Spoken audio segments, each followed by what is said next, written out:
আজ কিন্তু রেডি হয়ে নিয়েছি, যাচ্ছি স্বামীনারায়ণ মন্দিরে। স্বামীনারায়ণ মন্দিরটা আমার বাড়ি থেকে খুব বেশি দূরেও না, খুব বেশি কাছেও না, যেতেই 1 ঘন্টা 10-15 মিনিট মতো লাগবে। তো রেডি হয়ে নিয়েছি, এবার বেরোচ্ছি, যাবো স্বামীনারায়ণ মন্দিরে। তো ওখানে গিয়ে আপনাদের মন্দিরটা পুরোটা ঘুরে দেখাবো।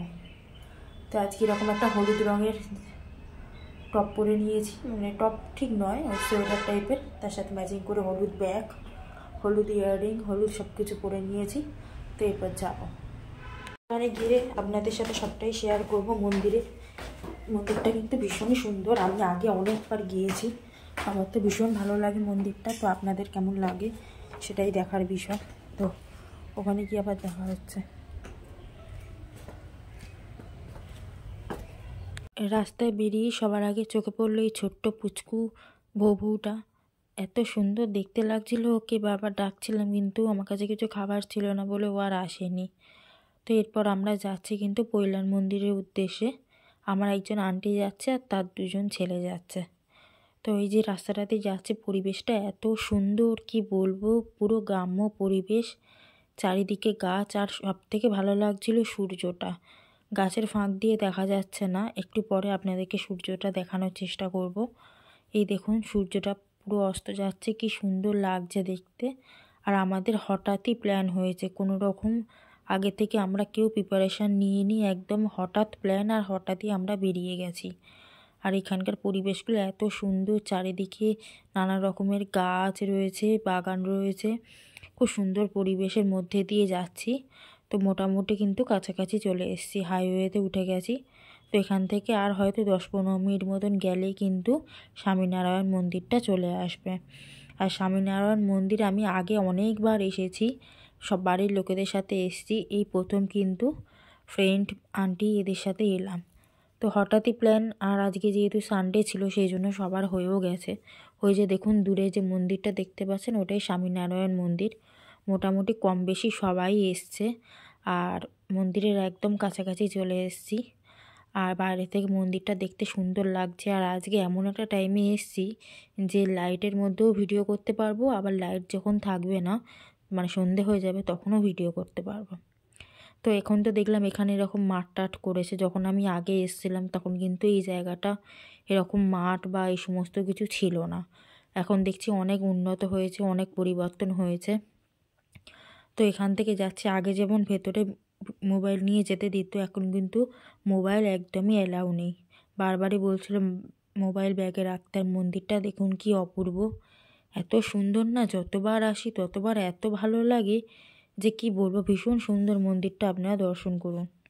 এবারে গিয়ে যেটা দেখলাম সেটা হলো প্রচুর লোকের ভিড়, প্রচুর, মানে গা গলানোই যাচ্ছে না, চারিদিকে এত লোকের ভিড় যে আমি এতবার কৈলান মন্দিরে গেছি, যখন নতুন হয়েছিল তখনও মনে হয় এত ভিড় হয়নি।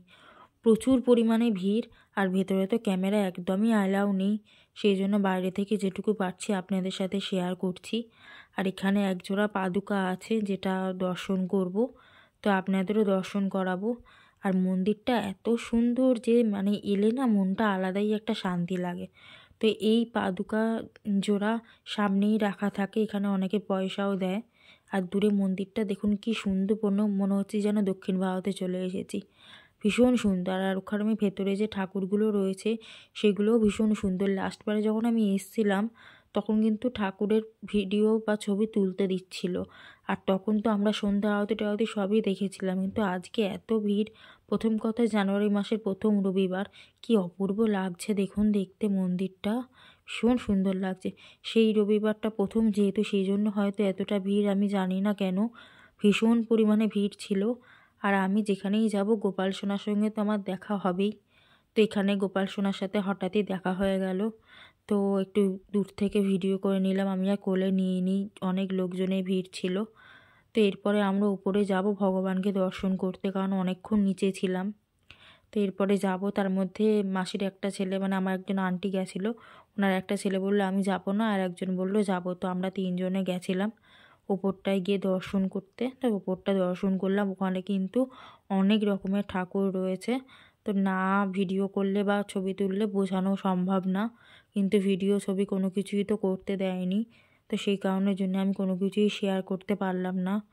তো তবে মন্দিরটা এতটাই অপূর্ব, বারবার এক কথা বলছি, এই দেখুন এত সুন্দর, মানে চোখ ফেরানো যায় না যেন, ভীষণ সুন্দর। আর আমরা গেছিলাম আজকে এমনই একটা টাইমে, না সন্ধে হচ্ছে আর একটু লাইট মানে আর সূর্যের আলো আছে, একদম সানসেটের সময় গিয়েছিলাম। ভীষণ সুন্দরভাবে কিন্তু মন্দিরটাকে দর্শন করতে পেরেছি। মন্দির খোলার টাইম হলো বিকেল 4টে থেকে রাত্রির 8টা অবধি। আর আমরা গিয়ে পৌঁছেছিলাম ওই 4:30 পৌনে 5, 4:30 নয় 4:45 নাগাদ। তো চারিদিকটা দেখুন সন্ধে হয়ে গেছে, আলো আঁধারির মধ্যে কি অপূর্ব লাগছে দেখতে মন্দিরটা।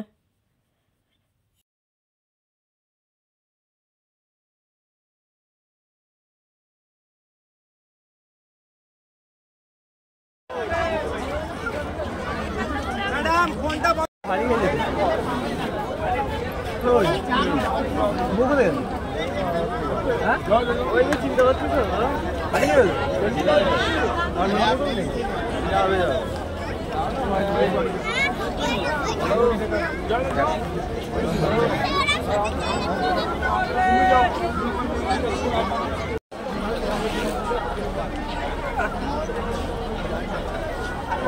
Nice cat.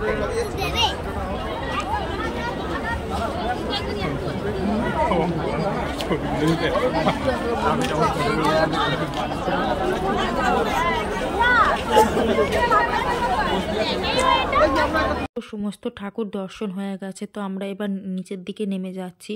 তো যেখানে জুতো রেখেছিলাম সেখানটা অনেকটা হেঁটে খালি পায়ে যেতে হবে। আর বেশ ভালো ভিড় ছিল, তো কিছু কেনাকাটা করার ইচ্ছা ছিল, কিন্তু এত ভিড় ছিল যে ভেতরে ক্যান্টিনেও আমরা খেতেও পারিনি, কিছু কেনাকাটাও করতে পারিনি। তো এরপর যাব জুতো যেখানে আছে সেখান থেকে এবার কিন্তু বেরোবো।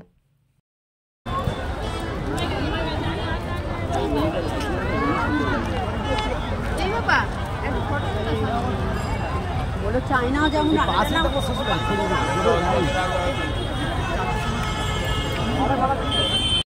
এইট ফটোটা পাঁচটা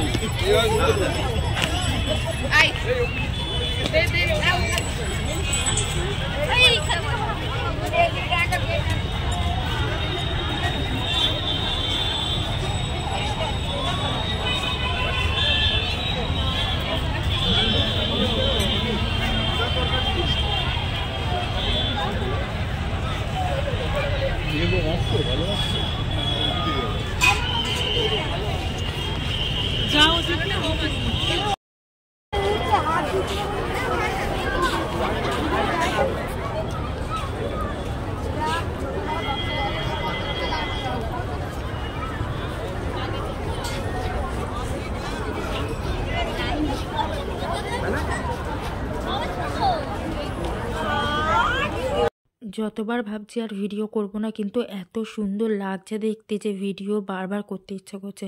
ওই যে দূরের দিকে মানুষগুলো দাঁড়িয়ে আছে, ওই দিকটা আমাদের আর যাওয়া হয়নি, যেহেতু কাকিমার পায়ে ব্যথা, বেশি হাঁটাচলা করতে পারবে কি পারবে না সেই কারণের জন্য আমরা এখান থেকেই দর্শন করেছি। আর ওপরে তো গিয়েই ছিলাম। আর ওপরে একটা ঘর আছে যেখানে ভগবানকে স্নান করানো যায়, তো জামাকাপড় ঠিকঠাক ছিল না বলে আমরা সেটা করিনি, কোনোবারেই করা হয়ে ওঠে না। বাড়ির লোকেদের সাথে কিন্তু আমি অনেকবার এখানে গেছি, আর আজ গেলাম কাকিমা দাদা এদের সাথে। তো ওখানে আমি বললাম যে আমাকে একটু ভিডিও করে দাও, তো ওই যা হয় আর কি। আমি একটু দাঁড়ালাম পিছনে ব্যাকগ্রাউন্ডে মন্দিরটা নিয়ে, তো খুব ভালো ভিডিও করতে পারে, তো আমি বললাম যে আমাকে দাও একটু করে। আর দেখুন আমার চুলগুলো কি বড় বড় হয়ে গেছে, বিগত মনে হয় 6-7 মাস আমার চুল কাটাই হয়নি, কত বড় হয়ে গেছে চুলগুলো দেখতে। তো যাই হোক, এরপরে আমাদের বেরোনোর পালা। তো ওখানে তো কিচ্ছু খাওয়া দাওয়া করতে পারিনি আমরা, কেননা এতটাই ভিড় ছিল যে কিছু খাওয়া দাওয়া করতে পারিনি। তো সেই কারণের জন্য এখন বেরিয়ে যাব, বেরিয়ে গিয়ে বাইরে গিয়ে কোথাও খাবো সেরকমই প্ল্যান আছে। আর ওখান থেকে পাটুলি যাওয়ার কথা ছিল, কিন্তু যেহেতু দেরি হয়ে যাচ্ছিল আর ওদের বাড়ি থেকে আমার বাড়িটা অনেকটা দূর, সেই জন্য আর পাটুলি যাওয়া হয়নি। আর এখানে ভিড়টা দেখুন, আমরা যখন বেরোচ্ছি তখন দেখছি বাসে করে পর্যন্ত লোক আসছে, প্রচুর ভিড় প্রচুর ভিড়। অন্য সময় ঠাকুরের সামনে দাঁড়াতে দেয়, কিছুক্ষণ মানুষকে বসতে দেয়, আজকে কোনো বসা দাঁড়ানো কোনো কিছু সিন নেই, মানে ঠাকুরকে দর্শন করছি আর বার করে দিচ্ছে, এরকম একটা অবস্থা। আর এত সুন্দর লাগছে দেখতে মন্দির চত্বরটা যে যতবার ভাবছি ভিডিও করব না ততবার ইচ্ছা করছে ভিডিও করতে। যাই হোক, এবার উঠে পড়েছি গাড়িতে, এবার বাড়ির দিকে ফেরার পালা। তো ওখানে একটা ধাবা মতন দেখতে পেয়েছিলাম, ওখান থেকে পাপড়ি চাট খেয়েছিলাম আর চা খেয়েছিলাম। কাকিমা অনেক কিছুই খেতে বলছিল, কাকিমা বাড়িতেও যেতে বলছিল। আমি বললাম না, আজকে থাক, পরে কোনো দিনও যাবো, যেহেতু আজকে এতটা ঘোরাঘুরি হয়েছে। সবটাই কাকিমার জন্য আর দাদাদের জন্য হলো, না হলে কিন্তু হতো না। আজকে সানডেটা বাড়িতে বসেই থাকতে হতো। আমি সেই 31 লাস্ট বাড়ি থেকে বেরিয়েছি, আর আজকে জানুয়ারি 5 তারিখ হলো। আজকে কিন্তু আমি লাস্ট বেরোলাম, আর এই আলো আঁধারি অন্ধকার রাস্তা দিয়ে বাড়ির দিকে ফিরছি। তো এবার ওই একটা ধাবা দেখে খাওয়া দাওয়া টুকটাক একটুখানি করেছি, সেটাও ভিডিও করেছি। তারপরে আমি চলে এসেছি বাড়িতে। তো আজকে ভিডিওটা এইটুকুই। আমি ঠাকুর কিছুই আপনাদেরকে দেখাতে পারলাম না, যেহেতু ভিডিও করা বারণ। তো দেখা হবে খুব তাড়াতাড়ি পরের একটা ভিডিওতে। ততক্ষণের জন্য সবাই সাথে থাকবেন, পাশে থাকবেন। আর ভিডিওটা কেমন হলো অবশ্যই আমাকে কমেন্টের মাধ্যমে জানাবেন।